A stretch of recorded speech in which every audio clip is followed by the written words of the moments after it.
하나님 말씀 보겠습니다.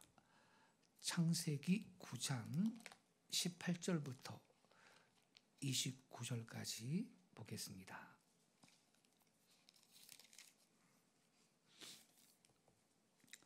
창세기 9장 18절부터 29절까지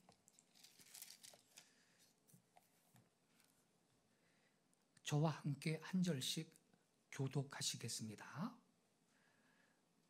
방주에서 나온 노아의 아들들은 셈과 함과 야벳이며 함은 가나안의 아버지라. 노아의 이세 아들로부터 사람들이 온 땅에 분이냐. 노아가 농사를 시작하여 포도나무를 심었더니 포도주를 마시고 취하여 그 장막 안에서 벌거벗은지라. 가나안의 아버지 함이 그의 아버지의 하체를 보고 밖으로 나가서 그의 두 형제에게 알리매 셈과 야벳이 옷을 가져다가 자기들이 어깨에 메고 뒷걸음을 들쳐 들어가서 그들의 아버지의 하체를 덮었으며 그들이 얼굴을 돌이키고 그들의 아버지의 하체를 보지 아니하였더라. 노아가 술이 깨어 그의 작은 아들이 자기에게 행한 일을 알고 이에 이르되 가나안은 저들과 그의 형제의 종의 종이 되기를 원하노라 하고 또 이르되 셈의 하나님 여호와를 찬송하리로다.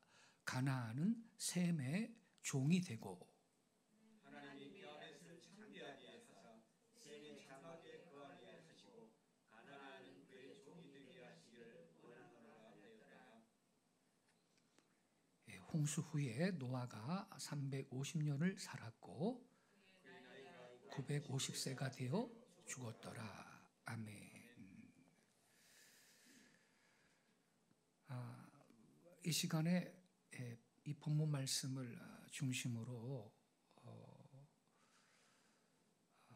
하나님께서 세우신 위임 건의에 순종하는 것이 얼마나 중요한 일인지를 말씀을 드리도록 하겠습니다. 노아는 하나님께서 보시기에 올바른 사람이었고 올바른 길을 가고 올바른 생활을 하는 사람이었습니다. 그래서 그는 하나님의 은총으로 홍수의 이 심판을 피했고 홍수 후의 신세계에서는 인류의 새로운 시조가 되었습니다. 그렇지만 그도 사람입니다. 사람은 누구나 실수를 하죠. 그래서 노아도 한 가지 실수를 하게 됩니다. 노아가 홍수 후에 농사를 지었는데 그 중에는 포도나무가 있었고 어느 날 이 노아가 포도나무에서 생산된 포도주를 마시고 의식을 잃은 채 나체가 되어서 그의 장막 안에 누워 있었습니다. 실수를 한 거죠. 거기 며느리도 있고 손녀도 있고 그런데 말이죠. 장막 안에 벌거벗고 술에 취해 노아가 누워 있었으니까 실수를 한 거죠. 자, 그렇다면 노아가 왜 이런 실수를 했나? 다시 말하면 노아가 어찌해서 이렇게 술에 만취해가지고 옷을 홀라당 다 벗고 나체가 되어서 누워 있었는가? 첫째 이유는 노아가 이 신앙이 그리고 정신 상태가 노아는 홍수 후에 해이해진 것이다. 이런 해석이 있어요. 예. 해이해졌다.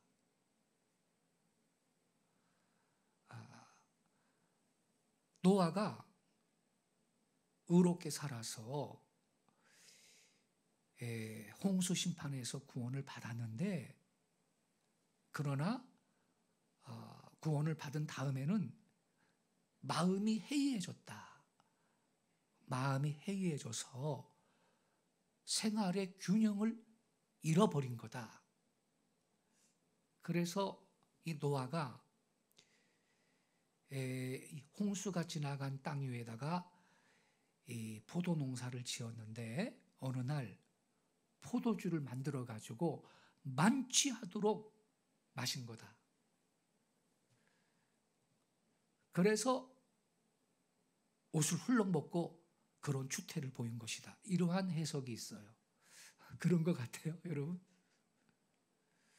이렇게 해석을 하면요, 나중에 천당 가서 노아한테 사과해야 됩니다, 여러분. 에스겔서 14장 14절에 보면요, 욥, 노아, 다니엘 이 세 사람은 의로운 사람의 대표로 나오고 있어요. 에스겔서 14장 14절에. 만약에 노아가 홍수 후에 마음이 해이해지고 경건한 생활을 후퇴해가지고 이렇게 술꾼이 되고, 그래서 이렇게 만취해서 나체로 누워 있었다면, 여러분 에스겔서 14장 14절에 어째서 하나님이 노아를 의인의 대표로 기록을 하게 했겠습니까? 거기 분명히요, 노아, 욥, 다니엘 이 세 사람은 자기 의로 구원을 받을 수 있는 그런 존재라고 기록하고 있어요. 그 정도로 의롭다는 거거든요. 그래서 또 한 가지 해석은 뭐냐 하면, 이거는 노아가 실수한 거다. 노아가 뭐 마음이 해이해져 가지고 경건의 생활을 뭐 후퇴한 게 아니고, 노아가 홍수 후에 식물을 가꿨다.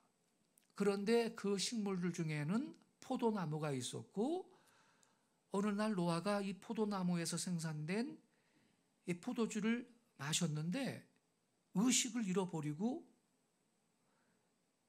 옷까지 벗고, 왜냐하면 술기운이 도니까 이 겉옷을 벗어버린 거죠. 그때만 해도 성경학자들은 속옷을 안 입었대요. 그냥 겉옷을 입고 지냈다는 거죠. 그러니까 겉옷을 벗어 던지면 나체가 되는 거예요. 그래서 술 마시니까 술 기운에 몸이 뜨거워지니까 그냥 옷을 벗어버리고 장막 안에 이제 나체로 자고 있었다는 거죠. 근데 이렇게 해석을 하는 겁니다. 아마도 노아는 순수했을 것이다. 포도나무에 대한 언급은 성경에서 여기가 처음이에요, 여러분. 처음 나오는 거예요. 그래서 노아는요, 발효되어서 만들어진 포도주가 인간의 두뇌에 어떻게 작용하는지 경험한 적이 없었다는 거예요. 전혀. 그래서 어느 날 포도나무에서 생산된 이 포도주를 마셨는데 술이 땡겨서 마신 게 아니고, 노아는 술 취한 경험이 없었던 사람이고, 이 포도주를 마셨는데 당연히 그래서 술에 취하게 된 거죠. 술에 취하게 되고 옷을 벗어 던지고 장막 안에 나체로 잠이 들게 되었다라는 것이죠. 여러분, 이 두 번째 해석이 더 타당한 해석인 것입니다. 예. 노아는 그러니까요, 실수한 거예요. 이건 단순 실수로 봐야 되는 거예요. 그런데 어떤 분들은요, 노아가 홍수 후에 구원받은 다음에 마음이 해이해진 거야. 생활의 균형을 잃어버리고 말이야. 술을 취하도록 그렇게 마시고 만취한 상태에서 벌거벗고 누워 있는 거야. 이건 노아의 일생의 하나의 오점인 거야. 뭔 오점입니까? 오점은 실수한 건데 그걸 오점이라고까지 지적을 할 필요는 없다고 보는 거죠. 실수인데 그걸 뭐 오점이라고까지 그렇게 말을 하면서 노아가 뭐 해이해졌다 이렇게 지적을 하는 것은 너무 좀 과격한 표현인 것이지요. 노아는 실수를 했다 이렇게 볼 수 있습니다. 근데 어쨌든요, 이 벌거벗고 있는 이 나체의 노인을 처음 발견한 사람이 누구냐면 둘째 아들 함입니다. 그는 자기 아버지가 나체가 되어서 잠이 들어있는 그 모습을 보고 그 수치스러운 사실을 자기 형제들한테 말을 했습니다. 우리 아버지 봐요. 장막 안에 나체가 되어서 들어오고 계세요. 아마 이렇게 말했겠죠. 이래도 되는 거예요? 여기 며느리도 있고 손녀들도 있고 그런데 이럴 수가 있는 겁니까? 이렇게 말을 했겠죠.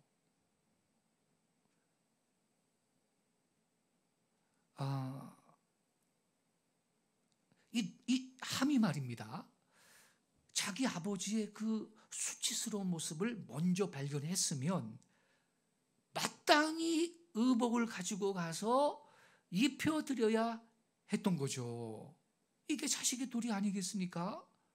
그러나 함은요, 아버지를 경멸하면서 그 사실을 자기 형제 셈과 야벳에게 말을 했던 것입니다. 이 함은 벗은 몸으로 누워있는 자기의 늙은 아버지에 대해서 애통하는 마음이 1도 없어요. 조금도 없었고 오히려 그 아버지를 조소했습니다. 이거는요, 벌거벗고 누워있는 노아의 모습보다 더 추악한 함의 인간성을 폭로하는 것입니다. 그렇지 않습니까, 여러분? 왜 함이 이렇게 행동했을까요? 영을 분별해야 됩니다. 영을. 그 사람의 말, 그 사람의 행동을 볼 때 우리는 영을 분별할 수 있습니다. 고린도전서 12장에 보면 성령의 9가지 은사가 나오는데요. 뭐 방언의 은사, 예언의 은사, 뭐 신유의 은사, 뭐 여러 가지 은사가 나오는데 거기에 영 분별의 은사가 있어요. 그건 다 초자연적인 은사예요. 그러나 여러분, 그런 초자연적인 성령의 은사로서 그 영 분별의 은사가 없어도 저와 여러분은 영을 분별할 수 있어요. 그 사람의 말, 그 사람의 행동을 보면 그 사람 안에서 역사하는 영을 분별할 수가 있어요. 이 함은요, 그 행동을 볼 때 함 안에는요, 거역의 영이 있었어요. 함 안에는요, 반항의 정신이 있어요. 함 안에는 반권위의 영이 있었습니다. 즉, 이 노아는요, 하나님께서 아버지 아닙니까? 그래서 가정 위에 세우신 권위라고요. 그리고 이 홍수 후에는요, 모든 인류는요, 사실 이 노아와 그의 이 가족으로부터 번성을 했는데, 그렇다면 이 노아는요, 하나님께서 그 당시 인류 위에 세우신 헤드십입니다. 헤드십. 우두머리예요. 하나님께서 세우신 권위라고요. 그렇다면 정상적인 성도, 하나님을 경외하는 마음이 있는 하나님의 사람은요, 그 권위를 존중히 여기는 걸 믿으시기 바랍니다. 그 권위를 존중히 여기고요. 왜냐하면 하나님께서 세우신 위임 권위예요. 그래서 그 권위를 존중히 여기고요. 까닭 없이 반항하지 않습니다.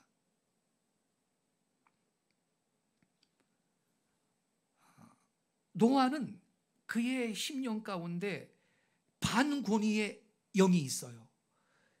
거역의 영이 그 안에 있는 거예요. 그래서 그렇게 행동하는 것입니다.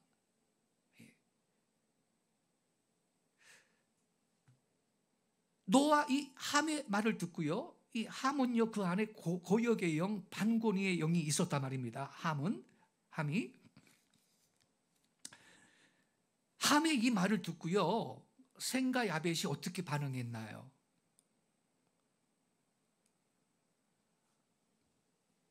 의복을 어깨에 맸다 그랬어요. 의복을 어깨에 메고, 뒷걸음쳐 들어갔대요. 뒷걸음쳐 들어가서 아버지의 수치스러운 하체를 보지 않았다는 거예요. 덮어드렸어요. 잠이 깬 뒤에 노아가 탐문을 한 거죠. 이거 셈의 옷인데? 근데 내 옷은 벗겨져 있고 우리 아들 셈의 옷이 나를 돕고 있냐? 셈아, 와봐라, 들어와봐라. 이거 왜 네 옷이 나를 돕고 있느냐? 물론 성경에는 셈의 옷인지 야벳의 옷인지는 없어요. 그러나 여기 보면 셈이 가장 큰 복을 받죠. 그래서 우리가 어떻게 해석이 가능하냐 하면 셈이 가장 큰 복을 받았기 때문에 아마 이게 셈이 아버지 하체를 덮어드리는 일을 주동했을 것이다. 그래서 야벳과 같이 뒷걸음쳐 들어가서 아버지의 그 벗은 몸을 덮어드렸다는 거죠. 그러니까 노아가 이거 우리 아들 셈이 옷인데 이거 어떻게 된 거야? 그래서 셈한테 물어봤죠. 야, 이거 왜 네가 네 옷이 나를 덮고 있냐? 그때 대답을 하는 거죠. 함이 이렇게 얘기를 해서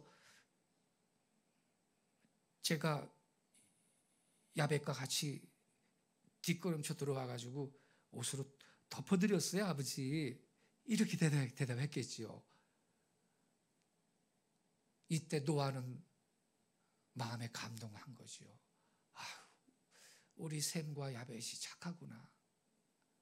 아유, 기특하다. 그때 성령의 감동이 노아를 가득 채우는 거예요. 예언의 영이 임해버렸어요. 그래서 노아가 예언을 하는 겁니다. 그게 25절부터 나오죠. 이에 이르되 가나안은 저주를 받아 그의 형제의 종들의 종이 되기를 원하노라. 셈한테는 26절에 셈의 하나님 여호와를 찬송하리로다. 하나님이 셈의 하나님 되는 거예요. 가나안은 셈의 종이 되고, 27절은 야벳을 축복해요. 하나님이 야벳을 창대하게 하사 셈의 장막에 거하게 하시고 가나안은 그의 종이 되게 하시기를 원하노라. 여러분, 인류 역사가 노아의 예언대로 됐어요. 야벳을 창대케 한다 그랬잖아요. 야벳의 후손이 백인종이에요. 이 백인종들이 전화기, 텔레비전, 비행기, 자동차, 이거 백인종들이 거의 다 만들었어요. 의술, 과학기술, 이런 거요. 백인종들이. 하나님은 셈의 하나님이라 그랬어요. 그래서 여러분, 하나님이 셈의 하나님이니까 이스라엘이 셈의 후손이고, 거기에서 여러분 예수님이 구세주가 오시지 않았어요? 할렐루야. 선민은 셈의 후손인 거예요. 그죠? 우리 한국도 셈의 후손이고 할렐루야. 인류 역사는 노아의 예언대로 되는 거예요. 근데 함족은 받은 축복이 없잖아요. 함은 축복을 상실했어요. 함은요, 함의 후손이 이 바벨탑 때 바벨탑 건설하고 실패하잖아요. 함족은 이 아프리카 쪽으로 남쪽으로 내려가가지고 흑인종의 근간이 됩니다. 물론 모든 함의 후손이 다 흑인종은 아니지만, 그러나 근간은 이 함족은 그 남쪽으로 내려가면서 흑인들의 그 조상이 됩니다. 보세요. 자기 아버지 뻘거벗고 누워있다고 조롱하던 함의 후손들, 지금도 아프리카 가봐요. 뻘거벗고 사는 사람들 있어요, 없어요? 그거 심은 대로 되는 겁니다. 네. 여러분, 우리는요, 여기에서 뭘 배워야 하냐면요, 노아는 그냥 아버지가 아니에요. 이 당시에 노아는 그냥 아버지가 아니고요, 그 당시에 인류를 대표해서 하나님 앞에 제사를 올리는 사람이에요. 족장이, 옛날에는 족장이 제사장이에요. 아버지 죽으면 이제 큰아들이 그 일을 하는 거예요. 제사장이 되는 거예요. 영적 리더예요. 그리고 그걸 떠나서도 이 노아는요, 당시에 인류 위에 하나님이 세우신 권위예요. 헤드십이라고요. 이 하나님이 세우신 위임 권위를 정말 영적인 사람은 알고 그걸 존중해야 되는 거거든요. 그런데 아버지가 실수해서 지금 술 취해 누워 있는데, 실수해서 누워 있는데, 설령 실수를 안 하고 그냥 뭐 술 마시고 싶어서 뭐 술 만취해가지고 누워 있다 하더라도 자식된 도리로서, 더군다나 하나님이 세우신 위임 권위인데 덮어드려야 될 거 아니에요. 근데 이 함은요, 실수하신 거거든, 노아가. 근데 그걸 떠벌리고 말이죠. 까발리고 말이죠. 우리 아버지 보라고 말이죠. 까발리고 말입니다. 조롱하고 조소하고 애통하는 마음이 없고 이랬거든요. 그래서 축복을 상실하고 마는 거예요. 저는요, 이 진리를 알기 때문에 하나님께서 저 사람을, 저 목사님을 지금 이 시대에 어떤 특정한 영역에 세우시고 쓰신다, 이걸 제가 알잖아요. 그러면 저는 그분을 두려워합니다. 그분이 어떤 한 가지 실수를 했다 하더라도 그걸 까발리고 공개적으로 막 비난하고 그런 일을 하는 것을 저는 굉장히 두려워하고요. 안 하려고 그럽니다. 안 하려고. 그것은 축복을 상실하는 어리석은 행동인 걸 제가 알거든요.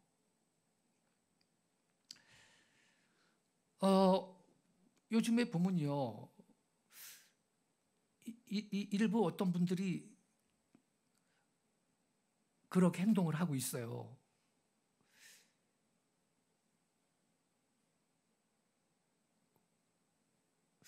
여러분 두고 보십시오. 하나님께서 그들을 다루실 겁니다.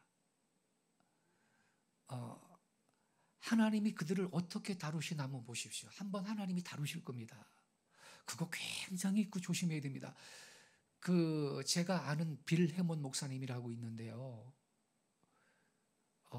이분은 미국의 플로리다주의 산타로사 비치라는 그 해변에 가까운 그곳에서 목회하시는 분인데, 거기 제가 가봤거든요. 세상에 모래가요, 밀가루 같아요, 색깔이. 그렇게 또 모래알이 그렇게 가늘어요.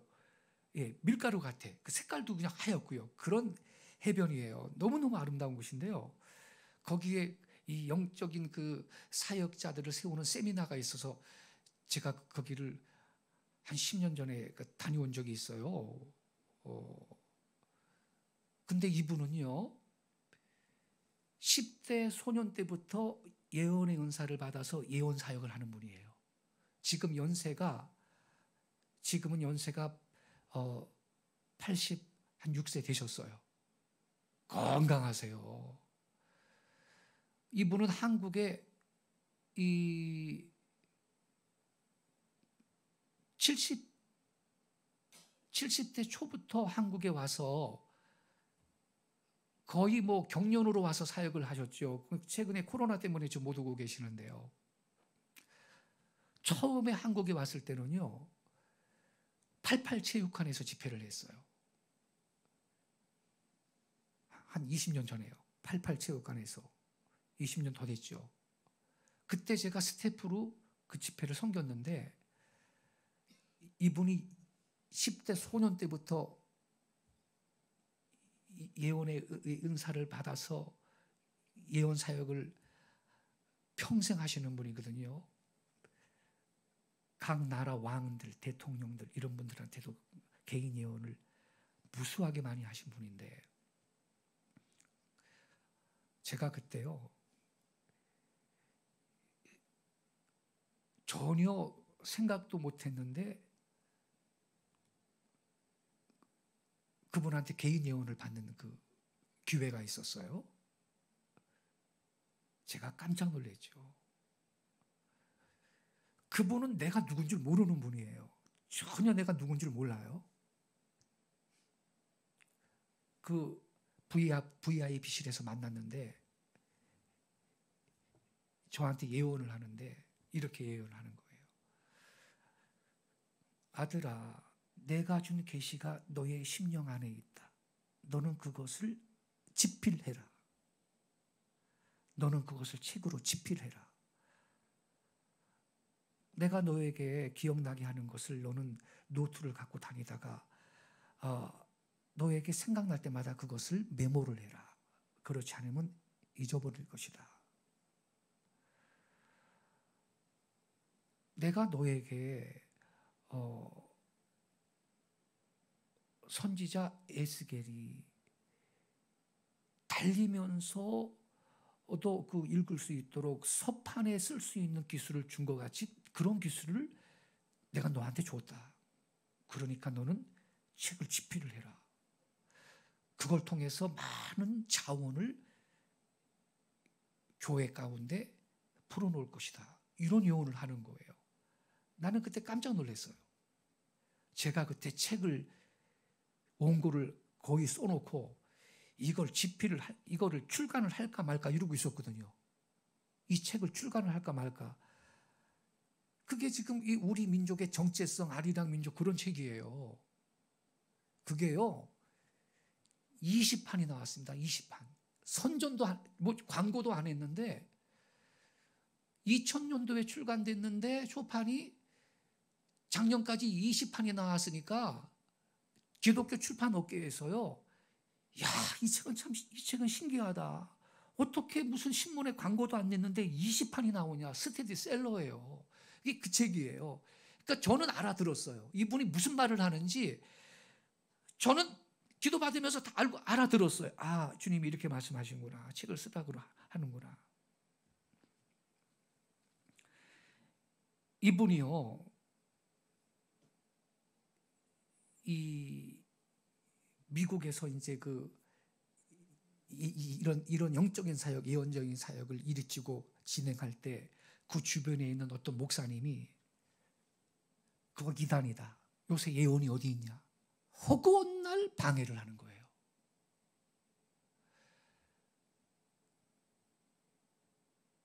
요새는 성경이 예언이고 하나님은 성경을 통해서만 말한다. 그 은사 종결론 있죠. 은사 종결론.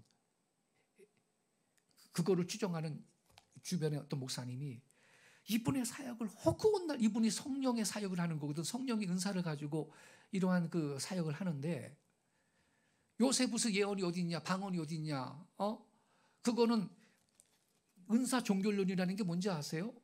방언이나 예언 같은 거는 신약 성경이 완성되기 전에, 신약 성경이 아직 완성되기 전에 잠정적으로 하나님이 주신 거고, 신약 성경이 완성된 다음에는 그거는 다 하나님이 이제 걷어갖고, 하나님은 이제는 무슨 예언을 통해서 말씀하시는 적은 없고 성경을 통해서만 말씀한다 이러는 거예요.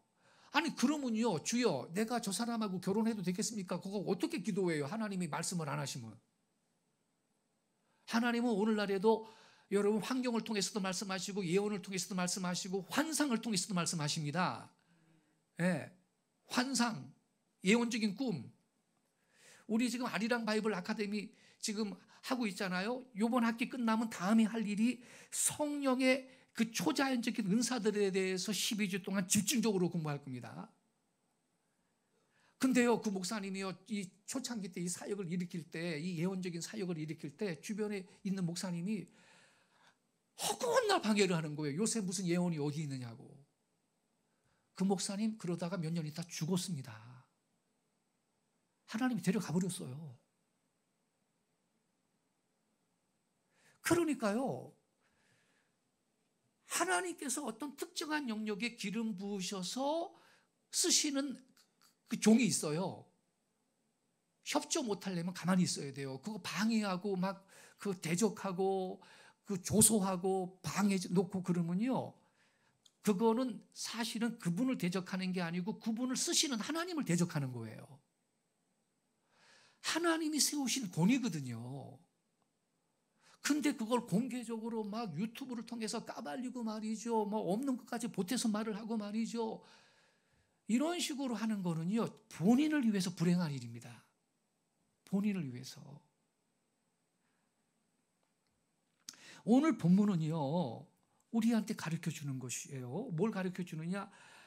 하나님께서 세우신 위임 권위를 거역하고 반항하고 대적하는 사람이 축복을 상실하고 저주를 초래한다. 보세요. 함은 가나안 안에서 저주를 받았어요. 가나안은 저주를 받아 형제들의 종들의 종이 되고 종들의 또 셈의 종들의 종이 되고. 어떤 분은 그래요. 아니, 가나안은 함의 아들이잖아요. 함은 저주를 안 받았잖아요. 또 이렇게 따져요. 아니, 그러면 눈을 크게 뜨고 보세요. 함이 받은 축복 있나요? 없어요. 셈과 야벳은 축복을 받았지만 함이 받은 축복이 있습니까? 함은 받은 축복이 없어요. 함은 축복을 상실했습니다. 이게 곧 저주입니다, 여러분. 축복을 잃어버린 그것이 저주인 것입니다. 남들은 다 축복받는데. 그래서 귀하신 성도 여러분, 우리는요, 이 말씀을 깊이 깨닫고, 노아도 실수했는데 어느 특정한 시대에 특정한 영역에 하나님의 기름 부어서 어떤 목회자를 쓴다면 그분도 사람인데 실수를 안 하겠습니까? 그분이 무슨 공금을 횡령했다든지 말이죠, 교회 돈을 횡령을 해먹었다든지 말이죠, 무슨 어떤 여성들랑 불륜 관계를 저질렀다든지 무슨 이러면 그러한 권위는 침묵하면 안 되죠. 그거는 그런 권위의 자리에 있는 사람이 그런 짓을 하는데 그걸 알고 있는데도 내가 가만히 있으면 그 악행에 가담하는 겁니다, 오히려. 그렇겠죠? 그건 가담하는 거예요. 그거는 드러내야 되죠.